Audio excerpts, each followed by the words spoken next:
ನಮಸ್ಕಾರ ವೀಕ್ಷಕರೇ, ಮೆಲ್ಲನೆ ಪಾಡ್ಕಾಸ್ಟ್ ವಿಶೇಷ ಕಾರ್ಯಕ್ರಮಕ್ಕೆ ಸ್ವಾಗತ. ಇವತ್ತು ನಾವಿರುವಂತಹ ಕ್ಷೇತ್ರ ತೀರ್ಥಹಳ್ಳಿ ವಿಧಾನಸಭಾ ಕ್ಷೇತ್ರ. ಇಲ್ಲಿಯ ಶಾಸಕರು ಆರಗ ಜ್ಞಾನೇಂದ್ರ ಅವರು. ಇಲ್ಲೊಂದು 250-300 ಬೆಡ್ಡಿನ ಹಾಸ್ಪಿಟಲ್ ಆಗಬೇಕು. ತೀರ್ಥಹಳ್ಳಿಗಿರೋ ಅಂತ ಬಹುಮುಖ್ಯ ಸಮಸ್ಯೆ ನಮ್ಮ ಕಣ್ಣಿಗೆ ಕಟ್ತಾ ಇರೋದು ಪಾರ್ಕಿಂಗ್ ಸಮಸ್ಯೆ. ಇಂಜಿನಿಯರಿಂಗ್ ಕಾಲೇಜು ಆ ಥರದ್ದು ಬರಬೇಕು. ತೀರ್ಥಹಳ್ಳಿಯ ಕೈಗಾರಿಕಾ ಅಭಿವೃದ್ಧಿ ಆಗಿಲ್ಲ. ಬಸ್ ಸಮಸ್ಯೆ ಇದೆ ಸರ್, ಎಲ್ಲ ಸಮಸ್ಯೆಗಳು ಅಂತಲ್ಲ, ಜನಕ್ಕೆ ಸಾಕಾಗೋಗಿದೆ ಸರ್ಕಾರ. ಆ ಹೆಣ್ಮಕ್ಳಿಗೆ ಫ್ರೀ, ಅವ್ರ ಪಕ್ಕ ಕೂತ್ಕೊಂಡು ಹೋಗ್ತಾರಲ್ಲ ಗಂಡು ಮಕ್ಕಳು, ಅವರಿಗೆ 2 ಪಟ್ಟು ಜಾಸ್ತಿ. ಅವರೆಲ್ಲ ಗೊಂದಲ ಆಗುತ್ತೆ ಅಂತೀರಾ? ನವೆಂಬರ್ ಡಿಸೆಂಬರ್ಗೆ ನಮಗೆ 40% ಸರ್ಕಾರ, ಇವ್ರದ್ದು 100% ಸರ್ಕಾರ. ರಾಜ್ಯಾಧ್ಯಕ್ಷ ಬದಲಾವಣೆ ಆಗುತ್ತೆ. ಅವ್ರು ಹುಟ್ಟೋಕ್ಕಿಂತ ಮೊದಲು ನಾನು ಯಡಿಯೂರಪ್ಪನವ್ರ ಜೊತೆಗೆ ಅವರು ಇದ್ದೇನೆ.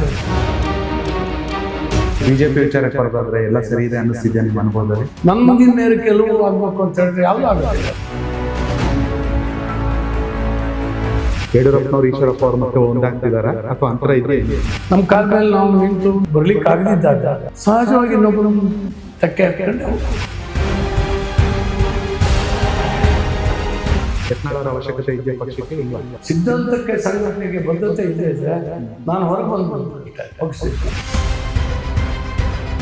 ಸರ್, ಬಿಜೆಪಿ ಜೆಡಿಎಸ್ ಅನಿವಾರ್ಯತೆ ಇರುತ್ತೆ, ಜೆಡಿಎಸ್ ಬಿಜೆಪಿ ನೀವೇ ಯಾವುದೇ ಗಂಟೆಲಿ ಫೋನ್ ಮಾಡ್ಲಿ ಅಥವಾ ಯಾರೇ ಕಷ್ಟ ಆಗ್ಲಿ ಎಲ್ಲಾನು ಬಂದು ಅಟೆಂಡ್ ಮಾಡ್ತಾರೆ. ಈಗಲೂ ಸುಮಾರು ಜನ ಇನ್ನು ಪೊಗರ್ಕೊಂ ಸಾಗುವಳಿ ಮಾಡ್ಕೊಂಡಿದ್ದಾರೆ. ತುಂಬಾ ಜನ ಅವ್ರಿಗೆ ಇನ್ನು ಖಾತೆ ಆಗಿಲ್ಲ. ಸಿಗಲ್ಲ ಅನ್ನೋ ಶಾಸಕರೇ ಅಲ್ಲ.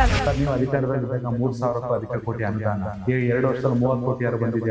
ಇಲ್ಲ ಸರ್, ನನ್ನ ಪ್ರಾಮಾಣಿಕವಾಗಿ ಈ ಸರಿ ನಾನು ಗೆಲ್ಲಬಾರ್ದಾಗಿತ್ತು. ಕನೆಕ್ಟ್ ಕರ್ನಾಟಕ, ಇದು ನಿಮ್ಮ ನೆಟ್ವರ್ಕ್.